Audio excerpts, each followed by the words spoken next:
मैं आकाश यादव, डिस्ट्रिक्ट रेवाड़ी, हरियाणा से। मैंने बीएससी ऑनर्स एग्रीकल्चर किया है लवली प्रोफेशनल यूनिवर्सिटी से, और अब मैं परसुइंग कर रहा हूँ एमबीए सीसीएस एचयू से। आज हमारे साथ है मनमोहन जी, जिनकी नएगाम डिस्ट्रिक्ट रेवाड़ी, हरियाणा में खाद बीज भंडार की शॉप है। और आज हम डिस्कस करेंगे कॉटन पे, कपास पे, कैसे इसको उगाया जाए, किस सीजन में उगाया जाए और कैसे इसका मैक्सिमम यील्ड इससे प्रोड्यूस कराया जाए। मोहन जी। सभी किसान साथियों को राम राम। मैं मनमोहन सिंह जी, जैसा आकाश जी ने आपको बताया, नया गांव कृष्ण खाद बीज भंडार की ओनरशिप है मेरे पास, और किसानों को बहुत सारी सुविधाएं हम उपलब्ध कराते हैं यहाँ से। पूछिए आकाश जी क्या पूछना है। तो मोहन जी, सबसे पहले तो किसान भाइयों को बताइए कपास है क्या चीज और किस सीजन में उगाई जाती है। बेसिक से शुरू करते हैं। कपास खरीफ सीजन में उगाई जाने वाली एक नकदी फसल है, जो किसान की दैनिक जरूरतों को तो पूरा करती है, साथ साथ इसको नकदी के रूप में किसान बहुत जल्दी मार्केट में बेच सकता है, इस्तेमाल कर सकता है। मतलब ये करंट कैश क्रॉप कह सकते हैं। कैश क्रॉप कह सकते हैं इसको। तो जी, दूसरी कोई भी फसल है जमीन से उगती है जी। बिल्कुल। तो इसके लिए जमीन कैसे प्रिपेयर करी जाए। इसके लिए जमीन प्रिपरेशन की अगर हम बात करें तो गहरी जुताई करके जमीन तैयार की जाए, और ये काली, दोमट और बलुई तीनों टाइप की मिट्टी में लग सकती है। बलुई मिट्टी में सिर्फ किसान को नमी बरकरार रखने का ध्यान रखना पड़ेगा, पौधे का उगाव अच्छा हो, पौधे की दूरी थोड़ी कम हो, बस इतना ही ध्यान रखना पड़ेगा। बिल्कुल एक्स्ट्रा ध्यान रखना पड़ेगा। ठीक है जी। दूसरी बात करते हैं, किस टाइम बोई जाए। जैसे खरीफ सीजन तो लंबा होता है जी। हाँ, अप्रैल से मई, इसका ये मान लो आप 15 अप्रैल से 20 मई सबसे उपयुक्त समय माना गया है। बाकी इसमें कुछ वैरायटियां अपने हिसाब से चूज करके अगेती और पछेती भी बिजाई कर सकता है किसान। तो जी, ये ड्यूरेशन होता है इसका 150 से 180 दिन का।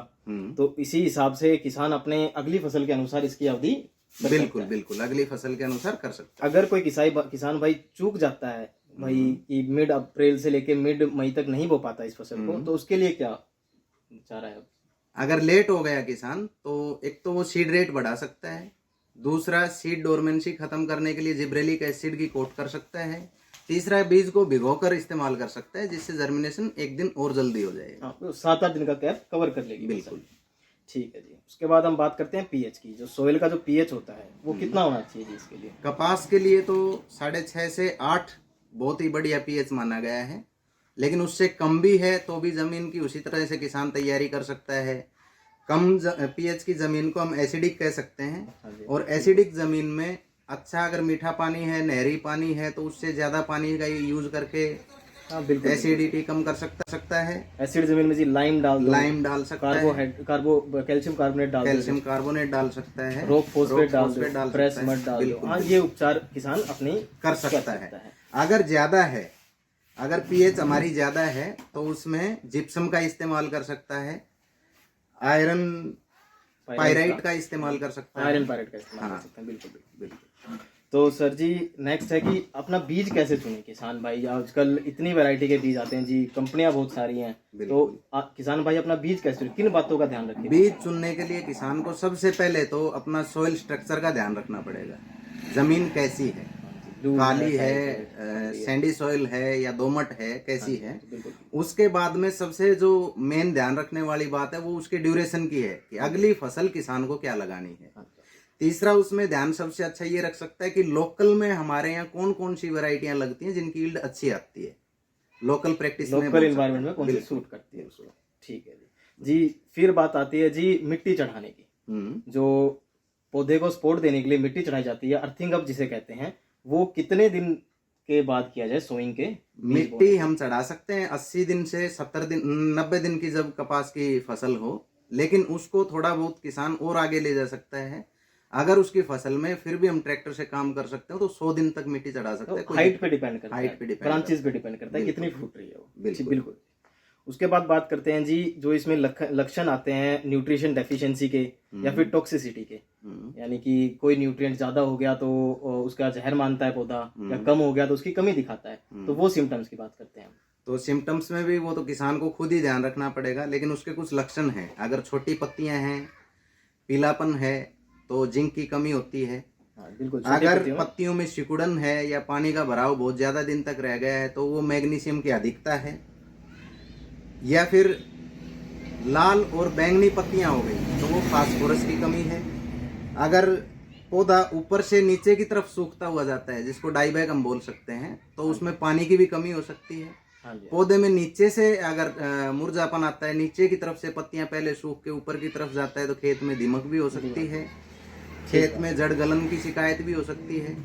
जड़ गलन को रोकने के लिए पानी के साथ किसान साफ या साफिलाइजर आधा किलो का इस्तेमाल कर सकता है, छींटा देकर पानी लगा सकता है। ठीक है। यही मेन है। बाकी आजकल तो न्यूट्रिशन डेफिशिएंसी का नेट का जमाना है, वो चार्ट देख के पत्तियां मिला के भी देख सकते हैं। इसी चीज की वजह से किसान ज्यादा कंफ्यूज होता है जी, कुछ चीजें क्लियर नहीं होती हैं। अपनी खुद की कपास की फसल में बुगराठा बीटल से बचाव के लिए स्प्रे करते हुए बूम स्प्रेयर मशीन के द्वारा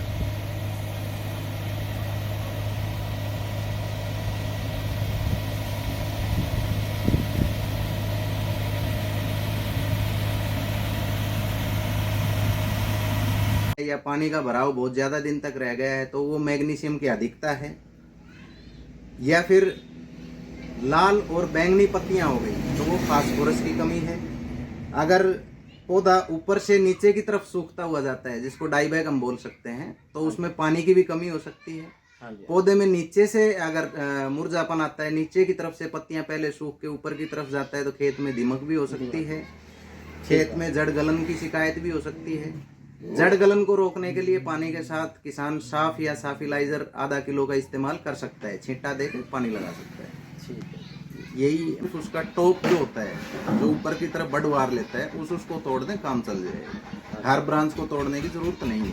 ऊपर का जो एपिकल ब्रांच है उसको बिल्कुल तो एनर्जी डाइवर्ट हो जाएगी, एनर्जी डाइवर्शन हो जाएगी। ठीक है, बिल्कुल।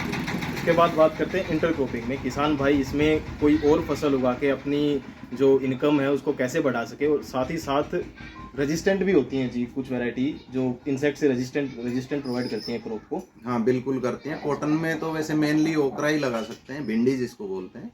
भिंडी लगाने से सकिंग पेस्ट का भी कंट्रोल हो जाएगा, क्योंकि भिंडी अपनी तरफ आकर्षित कर लेगी, वो बैरियर क्रॉप की जैसे वो बैरियर क्रॉप की तरह यूज हो जाएगी। ठीक है जी। दूसरा अगला जी, आजकल अभी 2 साल पहले तक बीटी कॉटन में इंसेक्ट की इतनी ज़्यादा न्यूज़ नहीं मिलने थी सुनने को, लेकिन अब देखते हैं तो बीटी कॉटन में भी इंसेक्ट पेनिट्रेट कर रहा है। बिल्कुल कर रहा है, लेकिन उसका ध्यान किसान रख सकता है सिर्फ फूल के टाइम पे, क्योंकि ये फ्रूट फ्लाई के अटैक से होता है, और वो फूल में ही अपना जो लार्वा प्यूपा जो उसके अंडे बोलते हैं वो छोड़ देती है। उस टाइम पे कंट्रोल कर सकते हैं। उसके लिए एक सबसे सिंपल उपाय ये भी है कि वो फ्लाई ट्रैप का इस्तेमाल कर सकते हैं। हाँ जी, बिल्कुल। फ्लाई ट्रैप हो गया जी, वो स्टिकी ट्रैप हो गया, स्टिकी ट्रैप हो गया, गम ग्लू ट्रैप उनको ग्लू बोल ट्रैप, सकते हैं। हाँ जी बिल्कुल, उनका उपयोग कर सकते हैं। बीटी कॉटन जी इसलिए बनाया गया था क्योंकि ये उसके लार्वा को मार देता था। बिल्कुल, लेकिन अब ये रेजिस्टेंट हो चुके हैं। रेजिस्टेंट हो चुका है। उसमें भी थोड़ी सी हमारी खामियां हैं, क्योंकि पहले जो हमारे पास रिफ्यूजी सीड आता था उसको किसी किसान ने लगाया नहीं। पिछले 4-5 साल की प्रैक्टिस में हम भी देखते आए हैं, उनको किसान फेंक देता था। वो ऐसा था जी कि 10% बाउंड्री पे उनको रिफ्यूजी सीड लगाना है, बीच में बीटी कॉटन लगाना है, ताकि जो इंसेक्ट है वो रेजिस्टेंट ना प्रोवाइड करे। बिल्कुल, वो हमारी प्रैक्टिस में ही एक लूजनेस बोल सकते हैं, वीकनेस बोल सकते हैं, किसी किसान ने लगाया नहीं।